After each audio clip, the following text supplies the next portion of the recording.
Hi everyone, welcome to এডুকেশনওয়ালা পরিবারে তোমাদের সবাইকে স্বাগত জানাই। এই ভিডিওটা তোমার ক্লাসের বা তোমার সেমিস্টারের অত্যন্ত গুরুত্বপূর্ণ একটা ভিডিও। তুমি যদি তোমার এই সেমিস্টারে সম্পূর্ণ 40-এ 40 পেতে চাও, তাহলে আমাদের কিন্তু সমস্ত ক্লাসগুলো তোমাদের খুঁটিয়ে দেখতে হবে। প্রত্যেকটা সেমিস্টারের জন্য আমরা আলাদা আলাদা প্লে লিস্ট করে রেখেছি, সেখান থেকে গিয়ে ভিডিওগুলো খুব মন দিয়ে দেখো। বিভিন্ন প্র্যাকটিস সেট দেওয়া রয়েছে, বিভিন্ন এমসিকিউ প্রশ্ন উত্তরগুলো আমরা প্রোভাইড করে রেখেছি। সেগুলো খুব খুব ভালো করে দেখে তোমরা তৈরি করার চেষ্টা করো। যারা আমাদের চ্যানেল নতুন, চ্যানেলটা চটপট করে সাবস্ক্রাইব করে দাও, পাশে থাকা বেল আইকনটা প্রেস করে দাও, যাতে আমাদের সমস্ত ভিডিওর আপডেটস তোমাদের কাছে পৌঁছে যায়। আমরা কিন্তু এডুকেশনওয়ালা এবং স্মার্ট টিউটোরিয়াল হাব এই দুটো অনলাইন এবং অফলাইন মাধ্যমে উপলব্ধ রয়েছি। তোমরা আমাদের সঙ্গে যুক্ত থাকবে। ডেসক্রিপশনে আমাদের হোয়াটসঅ্যাপ নম্বর রয়েছে, সেখান থেকে চটপট করে আমাদের গ্রুপগুলোতে জয়েন করে যাও আর খুব খুব মন দিয়ে পড়াশোনা করো। ঠিক আছে, চলো। যারা রাজা রাজা তারা তো সবসময় সেই একই থাকবে, তাই না? কিন্তু সাধারণ মানুষজন মরবে, তাদের জিনিসের দাম, এই যেমন ইরাক আর আমেরিকার যে যুদ্ধ হচ্ছে, এর জন্য কি কার সমস্যা হচ্ছে? সাধারণ মানুষের সমস্যা হচ্ছে। পেট্রোলের দাম বেড়ে যাচ্ছে, চালের দাম ডালের দাম বেড়ে যাচ্ছে, গ্যাস পাওয়া যায় না, অটো চালাতে পারে না লোক। সাধারণ মানুষের ভোগান্তি বেশি হচ্ছে। এর ফলে প্রথম বিশ্বযুদ্ধের পরে দেখা গেল, বলে তারা একটা সংস্থা করো, আন্তর্জাতিক সংস্থা করো, যারা সবসময় ঠিক করবে যে আর ভবিষ্যতে যাতে যুদ্ধ বুদ্ধ না হয়। সেই জন্য একটা সংস্থা করা হলো, তার নাম হচ্ছে জাতিসংঘ। কি সংস্থা? জাতিসংঘ। এই জাতিসংঘের প্রধান যে লোক, তার নাম হচ্ছে উড্রো উইলসন। জাতিসংঘের যিনি প্রধান, মানে যার মস্তিষ্ক প্রসূত ব্যাপারটা, সে হচ্ছে উড্রো উইলসন। জাতিসংঘ প্রতিষ্ঠা করেছে। প্যারিস শান্তি সম্মেলন বলে একটা সম্মেলন হয়েছে, যেখান থেকে এই জাতিসংঘের শুরু হয়েছে। তো জাতিসংঘ আছে কিন্তু জাতিসংঘের অনেকগুলো ভুল ভ্রান্তি আছে। আর তৎকালীন সময়ে বিশেষ করে জার্মানিতে হিটলারের উত্থান ঘটেছে, তোমার হচ্ছে ইতালিতে মুসোলিনির উত্থান ঘটেছে, এরকম সব হচ্ছে যারা এখন নায়ক বা স্বৈরাচারী তাদের উত্থান ঘটেছে। ফলে কি ফের একটা বিশ্বযুদ্ধ হয়েছে, যেটা আমরা জানি দ্বিতীয় বিশ্বযুদ্ধ। তাহলে যদি আমি একটা সংস্থা করেছি, ধরো আমাদের এখানে সেন্টারে সংস্থা করা হয়েছে, যে ছেলেমেয়েরা যাতে ডিস্টার্ব না করে, বদমাইশি না করে, ওই জন্য বিভিন্ন ক্লাস থেকে তোমাদের প্রতিনিধি নিয়ে বা মনিটর নিয়ে একটা মিটিং হয়েছে। আমরা একটা সংস্থা করে দিয়েছি, এরা দেখবে কারা কারা বদমাইশি করে, কারা কারা হচ্ছে ক্লাসে ডিস্টার্ব করে, এগুলো দেখবে। তো দেখার পর দেখা যাচ্ছে এই এত সুন্দর একটা সংস্থা করার পরে ফের একটা ক্লাসে বিশাল মারপিট হয়েছে, মাথা ব্যথা ফেটে গেছে। তাহলে এই সংস্থাটা কোনো দরকার আছে কোনো? জাতিসংঘটা কেন করা হলো? যাতে হচ্ছে আমরা কি করতে পারি, শান্তিতে থাকতে পারি, পৃথিবীতে নতুন কোনো যুদ্ধ হবে না, একে অপরের প্রতি কোনো ছোট জাতির প্রতি বড় জাতি আক্রমণ করবে না, এই সময়ের জন্য। কিন্তু দেখা যাচ্ছে সেই একটা নতুন করে বিশ্বযুদ্ধ যেহেতু হলো, তাহলে জাতিসংঘটা ওখানে ভেঙে গেল। ক্লিয়ার হলো? সবাই বুঝতে পেরেছো? তাহলে জাতিসংঘ অ্যাকচুয়ালি উদ্দেশ্য ছিল বিশ্ব শান্তি প্রতিষ্ঠা, কিন্তু শান্তি আমরা প্রতিষ্ঠা করতে পারিনি, ওই জন্য ভেঙে গেল। গিয়ে আবার দুটো ভাগ হয়ে যুদ্ধ হলো। একদিকে তোমার ইংল্যান্ড আছে, ফ্রান্স আছে, তোমার রাশিয়া আছে, চীন আছে, এই সমস্ত বড় বড় এগুলো, আর আমেরিকা আছে তার সাথে। এই একটা বড় দিক, তারা লড়াই করেছে। আর একদিকে আছে তোমার হচ্ছে ইতালি, জার্মানি, জাপান, হ্যাঁ বলো, রাশিয়া, ওরা একসাথে ছিল। তো রাশিয়া মানে হচ্ছে তখন হচ্ছে USSR, Soviet Russia, Soviet union. আমি আগের দিনে বলেছিলাম না, তখন তো রাশিয়া অন্য ছিল। এখন যে আমরা রাশিয়া দেখছি, সেই রাশিয়া আর ওই রাশিয়ার মধ্যে পার্থক্য আছে। আগে ইউএসএসআর হিসেবে ছিল, সোভিয়েত ইউনিয়ন, মানে এখন ইউক্রেন, অনেকগুলো দেশ মিলে তোমার রাশিয়া হয়েছিল তখন। ক্লিয়ার হলো? তো আমি সেই রাশিয়া হিসেবে বলছি, তোমরা সেটা বুঝে নাও। তাহলে সেখানে এবার দেখা গেল এই যে এই দ্বিতীয় বিশ্বযুদ্ধের সময় হচ্ছে, তাহলে সেখানে কিন্তু আমেরিকা আর তোমার রাশিয়া সব একদিকে আছে, আর একদিকে জার্মানি, জাপান, ইতালি, এরা সবাই আছে। ওরা হেরে গেছে। যার পরে সেই জাপানের উপরে জানো আমেরিকা পারমাণবিক বোমা নিক্ষেপ করেছে হিরোশিমা নাগাসাকিতে, পুরোপুরি বিশ্বযুদ্ধ। আর এই সময় আবার ফের নতুন করে একটা সম্ভাবনা দেখা যাচ্ছে, আর একটা সংস্থা করা হবে, যার মাধ্যমে কি হবে, বিশ্ব শান্তি বজায় থাকবে। আমরা কিন্তু যতই সহজ করে বলছি, বিষয়গুলো এতটা সহজ নয়, অনেক ক্রিটিক্যাল বিষয়। দ্বিতীয় বিশ্বযুদ্ধ যখন থেকে চলছে, তখন থেকে যেন মিত্রপক্ষ রয়েছে। মিত্রপক্ষ বলতে তোমার আমেরিকা, ইংল্যান্ড, ফ্রান্স, রাশিয়া, এরা তখন নিজেদের মধ্যে ভিতরে ভিতরে আলোচনা চালাচ্ছে। এরা জানে যে আমরা জিতে যাবো যুদ্ধে, এরা চালাচ্ছে। তাহলে পুরোপুরি এই যে বিশ্বযুদ্ধ হয়ে যাচ্ছে, তারপরে পৃথিবীর নিয়ন্ত্রণ রাখতে হবে। তো সেই নিয়ন্ত্রণের জন্য আমরা এমন একটা সংস্থা তৈরি করব, যারা বিশ্ব শান্তির ব্যাপারে সবসময় অবদান রাখবে, পুরোপুরি বিশ্ব নিয়ন্ত্রণ করবে। তার আন্তর্জাতিক আইন থাকবে অনেকগুলো। মনে করো তুমি দেশের মধ্যে কোনো অপরাধ করেছো, তাহলে তোমাদের দেশীয় আইন রয়েছে। যারা আন্তর্জাতিক লেভেলে অপরাধ করছে, তার জন্য আন্তর্জাতিক আইন দরকার, আন্তর্জাতিক সংস্থা দরকার। সেই জন্য নতুন করে একটা সংস্থা গঠনের দরকার পড়লো। এই জন্য তারা পরপর অনেকগুলো সম্মেলন করেছে, অনেক কিছু আলোচনা করেছে। এইবার এই যে বিষয়টা এত সহজভাবে বলছি, এটা কিন্তু অনেক ক্রিটিক্যাল বিষয়। মনে করো হচ্ছে আমার এইখানে যদি ধরো আমরা চাইছি যে পুরোপুরি সেন্টারটা আমরা নিয়ন্ত্রণে রাখবো, কোনো ছেলেমেয়েরা বদমাইশি করলে রাখবো, তখন কিন্তু কোনোদিন এটা ভাববে না যে যে ছেলে বা যে মেয়েটা আমার বিরোধী, স্যারের ম্যাডামের বিরোধী, তার আমি জীবনে মনিটর করবো না। কিন্তু যে আমার পকেটের স্টুডেন্ট, তার আমি মনিটর করবো, মানে যে আমার সঙ্গে সবার কথা বলে দেবে। মনে করো আমি তোমাদের মধ্যে এমন একজনের মনিটর করলাম, যে বন্ধু বান্ধবীরা ঝগড়া করলেও কারণ নাম ফাম লিখবে না, আমি করবো জীবনে? আমি সবসময় চাইবো যে আমার কথা শুনে চলবে, তার মনিটর করবো। এরা ওই জন্য মিত্রপক্ষ যারা রয়েছে, তারা জানে আমরা এমন একটা সংস্থা বানাবো যেখানে আমাদের চূড়ান্ত ক্ষমতা থাকবে, আমাদের হাতে সব থাকবে। এই জন্য এরা পরপর করে অনেকগুলো সংস্থা তৈরি করেছে। সেই সংস্থা মানে অনেকগুলো মিটিং করেছে এরা পরপর। কি কি মিটিং হয়েছে? প্রথম হয়েছে লন্ডন ঘোষণাপত্র বলে একটা মিটিং হয়েছে। লন্ডন নিশ্চয়ই সবাই জানো, ইংল্যান্ডের একটা জায়গা, খুব সুন্দর একটা শহর। সেখানে মিটিংটা হয়েছে 1941 সালে। তোমাদের এইগুলো সব আমি দিয়ে দেবো, আমি রেডি করে রেখেছি সব। 1941 সালের 12ই জুন সেন্ট জেমস বলে একটা প্রাসাদ রয়েছে, সেখানটায় মিটিং হয়েছে মিত্রপক্ষের যত লোকজন আছে, ঠিক আছে। তারপরে যে মিটিংটা, এটা বেশি ইম্পর্টেন্ট, লন্ডন ঘোষণা হয় সবে একটা শুরু হয়েছে, এটা কোনো একটা সংস্থা তৈরি করা হোক যার মাধ্যমে আমরা কি করতে পারবো, তার মাধ্যমে আমরা পুরো বিশ্ব শান্তি, মানে জাতিসংঘের মতো হবে কিন্তু ওটা আর নয়, নতুন একটা সংস্থা হবে। তখন শুধু এইটা আলোচনা হয়েছে। তারপর আটলান্টিক সনদ বলে একটা জিনিস হয়েছে। তৎকালীন যে মার্কিন প্রেসিডেন্ট রয়েছে সে, আর হচ্ছে ইংল্যান্ডের যে ইংল্যান্ডের যে প্রধানমন্ত্রী চার্চিল, মার্কিন প্রেসিডেন্টের নাম হচ্ছে রুজভেল্ট আর চার্চিল, এরা দুজন মিলে আটলান্টিক মহাসাগরে একটা যুদ্ধ জাহাজ আছে, সাবমেরিন, তোমরা সবাই জানো, তার নাম হচ্ছে প্রিন্স অফ ওয়েলস। এই নামগুলো সব পরীক্ষায় আমাদের এমসিকিউ এর জন্য ইম্পর্টেন্ট। প্রিন্স অফ ওয়েলস জাহাজে দুজন মিলে এক জায়গায় হয়েছে, হয়ে দুজন মিলে অনেকক্ষণ আলোচনা করেছে, করার পরে ঠিক করেছে যে নতুন একটা সংস্থা তৈরি করা হোক। আর কিছু কিছু তারা নীতি গ্রহণ করেছে, 8টা মৌলিক নীতির কথা তারা ওখানে ঠিক করেছে। ওই জন্য আটলান্টিক মহাসাগরের উপর ওইটা হয়েছে বলে ওইটার নাম আটলান্টিক সনদ নামে পরিচিত। সবাই বলে ওইটা হচ্ছে জাতিপুঞ্জের বীজ পোঁতা, মানে প্রথম আমাদের দানা পুঁততে হয়, তারপর তো চারা বেরোয়, ওটা জাতিপুঞ্জের বীজ বপন বলা হয় আটলান্টিক সনদটাকে। হয়ে গেল আটলান্টিক সনদ, ওটা তোমার হয়েছে 1941 সালের 14ই আগস্ট। তারপরে ওয়াশিংটন ডিসি, এখন যেটা আমেরিকার মানে হচ্ছে রাজধানী, সেইখানে একটা মিটিং হয়েছে। সেখানে কে কে ছিল, সেখানে তোমার হচ্ছে 26টা দেশের প্রতিনিধি ছিল টোটাল। ওইখানেই প্রথম কিন্তু এই জাতিপুঞ্জ কথাটি ব্যবহার করা হয়েছে। এই জাতিপুঞ্জ বা ইউনাইটেড নেশনস কথাটি কোথা থেকে এসছে, ইংল্যান্ডের একটা কবি, একটা বিখ্যাত কবি রয়েছে বাইরন, তার চাইল্ড হোরাল্ড নামে একটা কবিতা রয়েছে। কি কবিতা? চাইল্ড হোরাল্ড। সেই কবিতার একটা ছোট্ট শব্দ হচ্ছে ইউনাইটেড নেশনস। ওইটা রুজভেল্ট হচ্ছে ওই কবিতা থেকে এই কথাটা প্রথম ওখানে ব্যবহার করেছে। তাহলে ইউনাইটেড নেশন কথাটি প্রথম কে ব্যবহার করেছে? মার্কিন প্রেসিডেন্ট রুজভেল্ট। আর কোথা থেকে এসছে কথাটি? বিখ্যাত ইংল্যান্ডের হচ্ছে কবি বাইরনের লেখা চাইল্ড হোরাল্ড কবিতা থেকে। ওই কবিতা থেকে এই শব্দটা আমরা নিয়েছি। নেওয়ার পর ওইখানে ওই সম্মেলন হয়ে গেল আমাদের ওয়াশিংটন সম্মেলন। তারপর মস্কো সম্মেলন একটা হয়েছে। মস্কো কোথায়? রাশিয়ার মস্কো। মস্কো বিভিন্ন ছবি টবি দেখবে, মস্কো ভীষণ সুন্দর একটা জায়গা। তো সেখানে একটা সম্মেলন হয়েছে। সেখানে হচ্ছে তোমার ব্রিটেন ছিল, ইউএসএসআর ছিল, চীন ছিল আর আমেরিকা ছিল। এই 4টে দেশের পররাষ্ট্রমন্ত্রী যারা, তারা সবাই এক জায়গায় হয়েছে। আমাদের পররাষ্ট্রমন্ত্রী মানে তোমরা জানো তো, একজন বিদেশ মন্ত্রী আমাদের থাকে না, ওই রকম। আমাদের এখন এস জয়শঙ্কর ভারতবর্ষের বিদেশ মন্ত্রী, ওই ধরনের মন্ত্রীরা 4জন এক জায়গায় হয়ে একটা আলোচনা করেছে, সেটা হচ্ছে মস্কো সম্মেলন।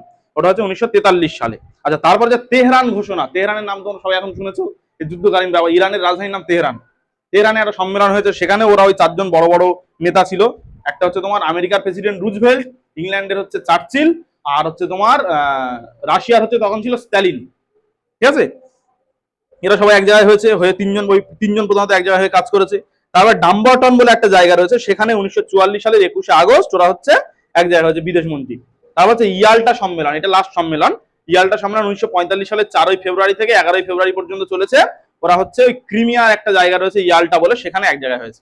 এর পরের যে সম্মেলনটা, সেইখান থেকে জাতিপুঞ্জ তৈরি হয়ে গেছে। সান ফ্রান্সিসকো বলে একটা জায়গা আছে, ঠিক আছে। সান ফ্রান্সিসকো সবাই এক জায়গায় হয়েছে। প্রথম যেদিন এক জায়গায় হয়েছে 25শে এপ্রিল তারিখে, সেদিন 50টা দেশ ছিল। এগুলো বিভিন্ন বইতে যেমন ভাবে দেওয়া নেই পারফেক্ট ভাবে। 50টা দেশ প্রথম দিন এসেছে। আর তারপরে একদিন পরে তোমার এসেছে হচ্ছে আমাদের পোল্যান্ড। তাহলে প্রথম পোল্যান্ড আসেনি কেন? কারণ পোল্যান্ডে তখন কোনো স্থায়ী সরকার ছিল না। একদিনের মধ্যে স্থায়ী সরকার হওয়ার পরে তার পরের দিন ওরা যোগদান করেছে। মনে 51টা দেশ এক জায়গায় হয়েছে, হওয়ার পরে ওরা ওই জাতিপুঞ্জের যে সনদ সেইটাই স্বাক্ষর করেছে। তার ফলস্বরূপ তোমার হচ্ছে 1945 সালের 24শে অক্টোবর ইউনাইটেড নেশন প্রতিষ্ঠা হয়েছে। ওই জন্য পুরো পৃথিবী জুড়ে 24শে অক্টোবর ইউনাইটেড নেশন বা জাতিপুঞ্জ দিবস পালন করা হয়। ক্লিয়ার হলো? শুধু জাতিপুঞ্জ গঠনটা আজকে আমরা জানবো। এইটার জন্য টোটাল আমাদের 4টে ডেট দেওয়া আছে। 4টে ডেটে এই চ্যাপ্টারটা খুব ভালোভাবে যায়। 3টে ডেটে শেষ হয়ে যাবে, আর লাস্ট ডেটটা শুধু হচ্ছে রিভিশন হয়, তোমাদের একটা পরীক্ষা হবে। মোট 4টে ডেট দেওয়া আছে এই চ্যাপ্টারে, দেখবে সব ভাগ করে দেয়। তোমরা একটা ছবি তুলে নিয়েছিলে, ওখানে দেখবে আমি প্রত্যেকটা সাবজেক্টে 2 মাসে কি কি পড়া হবে তোমাদের লিস্ট করে দিয়েছি টোটাল। তাহলে জাতিপুঞ্জের যে গঠনটা ভালো করে বুঝতে পারছো, দ্বিতীয় বিশ্বযুদ্ধের পরে বিশ্ব শান্তি প্রতিষ্ঠার জন্য কি করা হয়েছে, জাতিপুঞ্জ গঠন করা হয়েছে অনেকগুলো স্টেপে।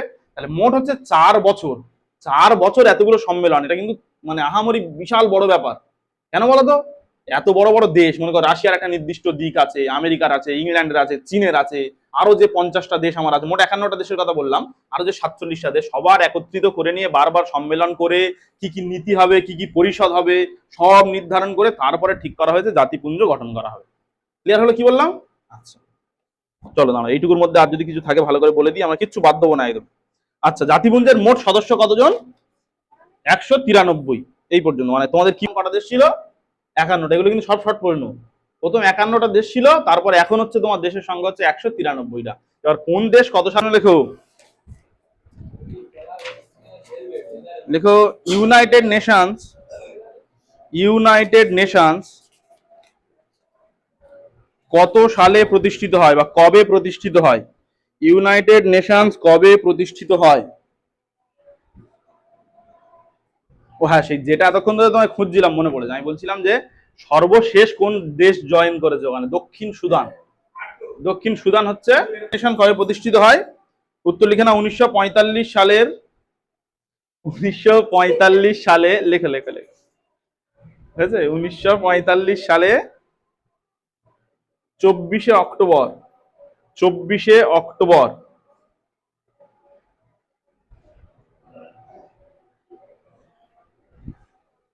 আচ্ছা, তারপরের প্রশ্ন লেখো, প্রতি বছর কোন দিনটি, প্রতি বছর কোন দিনটি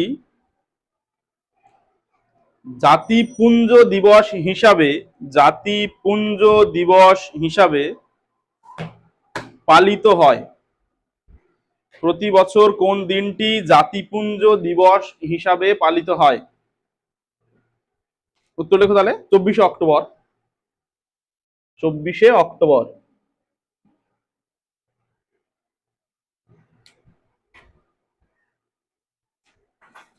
ঠিক আছে। আচ্ছা, পরের প্রশ্ন লেখো, সম্মিলিত জাতিপুঞ্জ, সম্মিলিত জাতিপুঞ্জ, সম্মিলিত জাতিপুঞ্জ, আচ্ছা, ব্যাকেটে ইউএনও লিখে নাও, ইউএনও, সম্মিলিত জাতিপুঞ্জ, ঠিক আছে, নামটির, নামটির প্রবক্তা কে?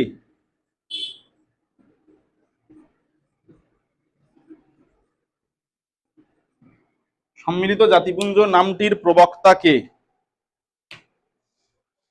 উত্তর লেখো, মার্কিন রাষ্ট্রপতি, মার্কিন রাষ্ট্রপতি,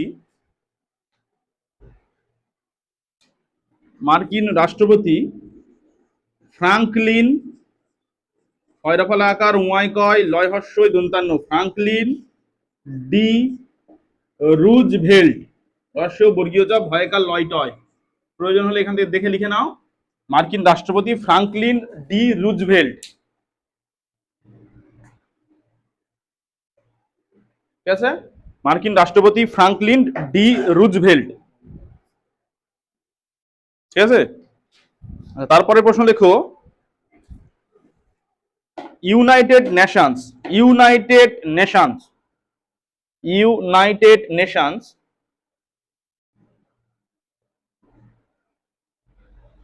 কথাটি, কথাটি কোথা থেকে নেওয়া হয়েছে? কথাটি কোথা থেকে নেওয়া হয়েছে?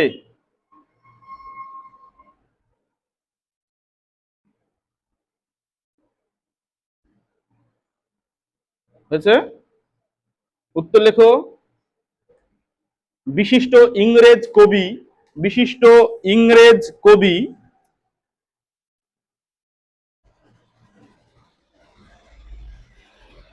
বাইরনের, বয়াকার অন্তস্থ বাই র দন্তনায়কার র, বাইরনের Childe Harold, Childe Harold, Harold চাকার হর্ষই লয়েড হয়, চাইল্ড হয়কার র লয়েড হয়, লিখে দেবো, চাইল্ড হেরল্ড কবিতা থেকে, চাইল্ড হেরল্ড কবিতা থেকে, লিখে নাও, চাইল্ড হেরল্ড কবিতা থেকে। আচ্ছা, পরের প্রশ্ন লেখো, আটলান্টিক সনদ, আটলান্টিক সনদ, আটলান্টিক সনদ কত সালে স্বাক্ষরিত হয়? কত সালে স্বাক্ষরিত হয়? আটলান্টিক সনদ কত সালে স্বাক্ষরিত হয়? হয়েছে, উত্তর লেখো, 1941 সালে, 1941 সালে আটলান্টিক সনদ কত সালে স্বাক্ষরিত হয়? উত্তরটা লিখে না, 1941 সালে। তারিখ লিখতে চাইলে লিখতে পারো 14ই আগস্ট, আর না লিখতে চাইলে থাক, শুধু সালটা জানলে হবে। হ্যাঁ,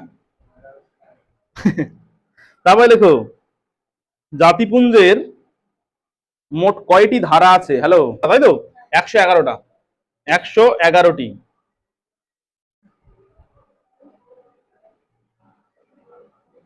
ঠিক আছে। তারপরে প্রশ্ন লিখো, জাতিপুঞ্জের জাতিপুঞ্জের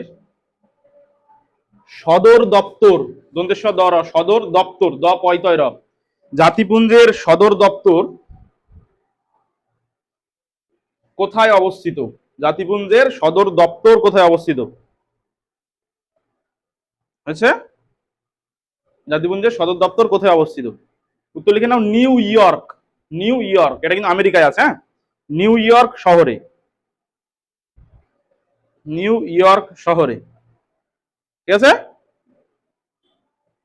আচ্ছা, তারপরে প্রশ্ন লেখো, জাতিপুঞ্জের প্রধান লক্ষ্য কি? জাতিপুঞ্জের প্রধান লক্ষ্য কি?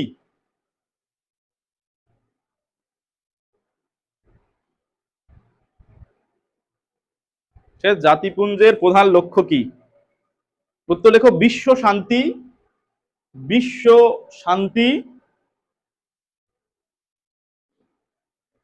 ও নিরাপত্তা রক্ষা করা, বিশ্ব শান্তি ও নিরাপত্তা রক্ষা করা, নিরাপত্তা রক্ষা করা।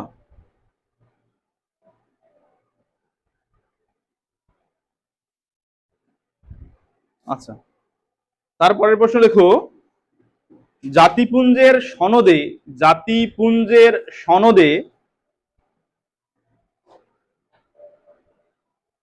বর্তমানে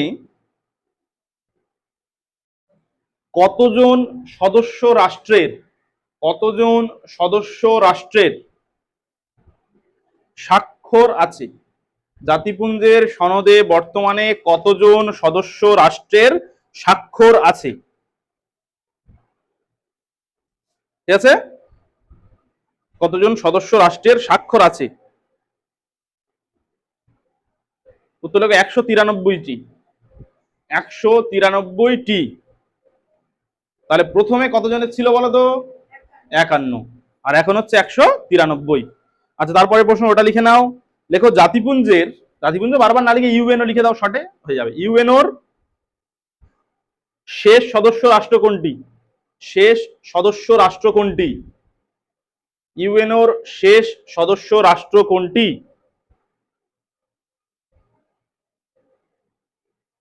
উত্তর লিখে নাও দক্ষিণ সুদান। দক্ষিণ সুদান, এটা আফ্রিকার একটা দেশ, দক্ষিণ সুদান। ব্যাগের দিকে নেমে 2011 সাল, 2011 সালে ওরা যোগ দিয়েছে। 2011 সাল, 2011 সালে ওরা যোগ দিয়েছে। ঠিক আছে। আচ্ছা, তারপর লেখো, জাতিপুঞ্জের বা ইউএনওর শর্টে যা লিখবে লেখো, প্রধান প্রশাসনিক, প্রধান প্রশাসনিক পদাধিকারীদের, পদাধিকারীদের, ঠিক আছে, এই দের লিখো না, কে লেখো, একজন ওটা। পদাধিকারী কে লেখো ভালো হবে। পদাধিকারীকে কি বলা হয়? জাতিপুঞ্জের প্রধান প্রশাসনিক পদাধিকারীকে কি বলা হয়? হয়েছে। উত্তর লেখো হচ্ছে মহাসচিব, মহাসচিব, মহাসচিব। আচ্ছা, তারপরে প্রশ্নটা তাহলে লিখে নাও, জাতিপুঞ্জের প্রথম মহাসচিব কে ছিলেন? জাতিপুঞ্জের প্রথম মহাসচিব কে ছিলেন? তোমরা এর আগে কোনদিন জাতিপুঞ্জ সম্পর্কে পড়োনি না? আমাদের বেলা 10-এ ছিল, ক্লাস 10-এ ইতিহাসের লাস্ট চ্যাপ্টারটা ছিল জাতিপুঞ্জ। জাতিপুঞ্জের প্রথম মহাসচিব কে ছিলেন? তা জাতিপুঞ্জের হেড হচ্ছে কে? মহাসচিব। আর প্রথম মহাসচিব কে ছিলেন ওটা লেখো। উত্তর লেখো ট্রিগ ভি, তারা হলো অবশ্যই গ ভয় হস্যই, ট্রিগ ভি লি, ট্রিগ ভি লি, তারা বলা অবশ্যই গ ভয় হস্যই, আর লি, ট্রিগ ভি লি। বা অনেক জায়গায় এটা তোমরা দেখতে পাবে এরকম উচ্চারণ আছে, ট্রাইগ ভি বা ভে যে কোনো একটা দেওয়া আছে, আর লি। ইংরাজি বানান তো যে যে যার মতো করে করেছে। টিআরআই ট্রি হয়, আর টিআরআই ট্রাইও হয়, ওই জন্য এইসব বানান হয়ে রয়েছে। Actually TRI G V I এরম দেওয়া ছিল, বুঝতে পারছো? ট্রিগ ভি বা ট্রাইগ ভি লি। ঠিক আছে। আচ্ছা, তাহলে লেখা হচ্ছে, আর ব্যাকেটে লিখে নাও নরওয়ে লিখে নাও, উনি নরওয়ের বাসিন্দা ছিলেন। ট্রিগ ভি লি, নরওয়ে। তাহলে লেখো, জাতিপুঞ্জের বর্তমান মহাসচিব কে ছিলেন? জাতিপুঞ্জের বর্তমান মহাসচিব কে ছিলেন? জাতিপুঞ্জের বর্তমান মহাসচিব কে? এই কে ছিলেন না, আসিফের দেখেছে আমার ছিলেন হয়ে গেছে এখন, মানে তো শুধু কে লিখে দিলে হবে। দেখো, জাতিপুঞ্জের বর্তমান মহাসচিব কে? উত্তর লেখো আন্তেনিও, আন্তেনিও, ঠিক আছে, আন্তেনিও গুতারেস, ঠিক আছে, আন্তেনিও গুতারেস, বানানটা লিখে নাও। এইটা পর্তুগালে বাড়ি। হ্যাঁ, ঠিক আছে, আন্তেনিও গুতারেস, ব্যাকেটে পর্তুগাল লিখে নেবে, রোনাল্ডোর দেশের লোক। জাতিপুঞ্জের প্রধান কয়টি শাখা বা অঙ্গ আছে? ওই ইউএনওর প্রধান কয়টি শাখা বা অঙ্গ আছে? প্রধান কয়টি শাখা বা অঙ্গ আছে?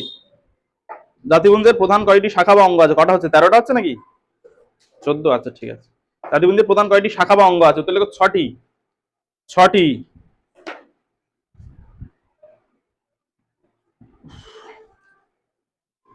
ঠিক আছে। আচ্ছা, পরের প্রশ্ন লেখো জাতিপুঞ্জের আইনসভা, জাতিপুঞ্জের আইনসভা হিসেবে পরিচিত কোনটি? জাতিপুঞ্জের আইনসভা হিসেবে পরিচিত কোনটি?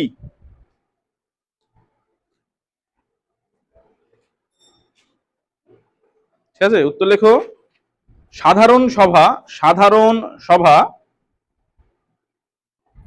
বা জেনারেল অ্যাসেম্বলি, জেনারেল অ্যাসেম্বলি, সাধারণ সভা বা জেনারেল অ্যাসেম্বলি,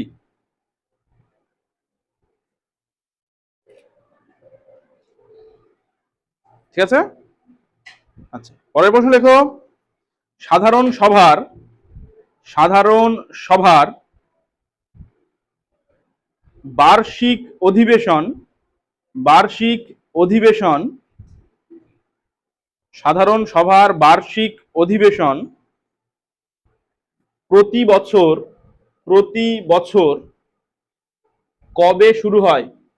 সাধারণ সভার বার্ষিক অধিবেশন প্রতি বছর কবে শুরু হয়? সাধারণ সভার বার্ষিক অধিবেশন প্রতি বছর কবে শুরু হয়? হয়েছে? উত্তর লেখো সেপ্টেম্বর মাসের, সেপ্টেম্বর মাসের, সেপ্টেম্বর মাসের তৃতীয় মঙ্গলবার, সেপ্টেম্বর মাসের তৃতীয় মঙ্গলবার।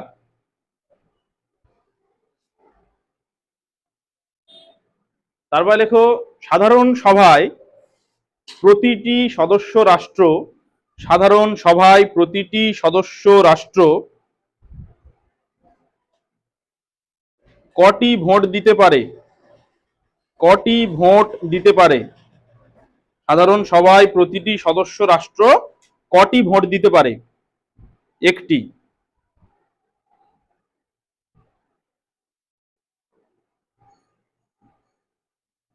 ঠিক আছে। পরের প্রশ্ন লেখো সাধারণ সভায়, সাধারণ সভায় প্রতিটি সদস্য রাষ্ট্র, প্রতিটি সদস্য রাষ্ট্র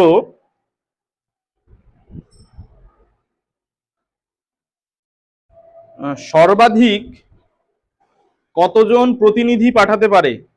কতজন প্রতিনিধি পাঠাতে পারে? সাধারণ সভায় প্রতিটি সদস্য রাষ্ট্র কতজন সদস্য পাঠাতে পারে?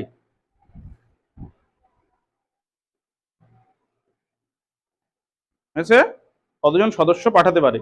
উত্তর লিখে নাও 5 জন, 5 জন। একটা করে দেশ 5 জন করে সদস্য পাঠাতে পারবে, ওর বেশি নয়।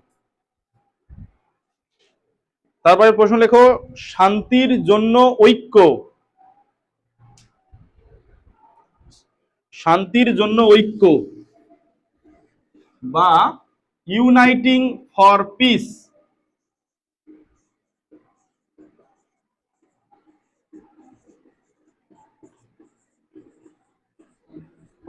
শান্তির জন্য ঐক্য বা ইউনাইটিং ফর পিস প্রস্তাব কত সালে গৃহীত হয়? শান্তির জন্য ঐক্য বা ইউনাইটিং ফর পিস প্রস্তাব কত সালে গৃহীত হয়?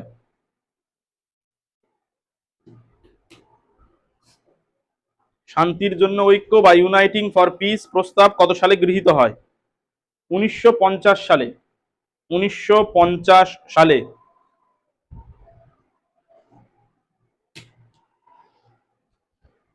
ঠিক আছে, পরের প্রশ্ন লেখো, জাতিপুঞ্জের নাগরিক সভা, জাতিপুঞ্জের নাগরিক সভা কাকে বলা হয়?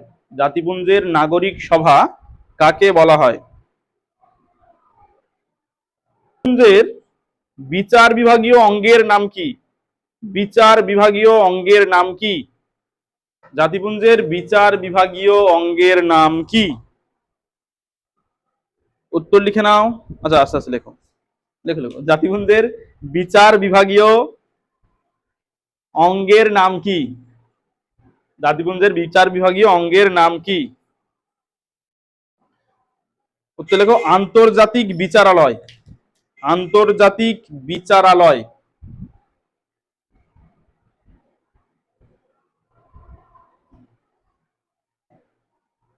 ঠিক আছে, আন্তর্জাতিক বিচারালয়। আবার লেখো, পরের প্রশ্ন লেখো, এর সদর দপ্তর কোথায় অবস্থিত? এর সদর দপ্তর কোথায় অবস্থিত, মানে আন্তর্জাতিক বিচারালয়ের সদর দপ্তর কোথায় অবস্থিত অ্যাকচুয়ালি? ঠিক আছে, আন্তর্জাতিক বিচারালয় বা এর সদর দপ্তর কোথায় অবস্থিত? উত্তর লিখে নাও, নেদারল্যান্ডসের,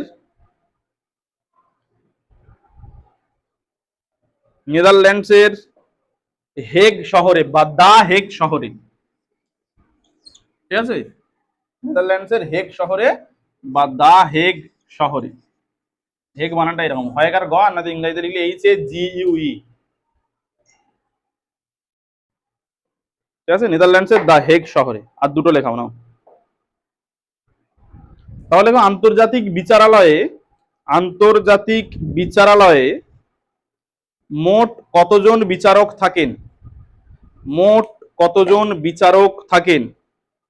আন্তর্জাতিক বিচারালয়ে মোট কতজন বিচারক থাকেন? উত্তর লিখে নাও। আন্তর্জাতিক বিচারালয়ে মোট কতজন বিচারক থাকেন? উত্তর হচ্ছে 15 জন। আপনি আন্তর্জাতিক বিচারালয়ে বিচারকদের কার্যকাল কত বছর? আন্তর্জাতিক বিচারালয়ে বিচারকদের কার্যকাল কত বছর? উত্তর লিখে নেবেন 9 বছর।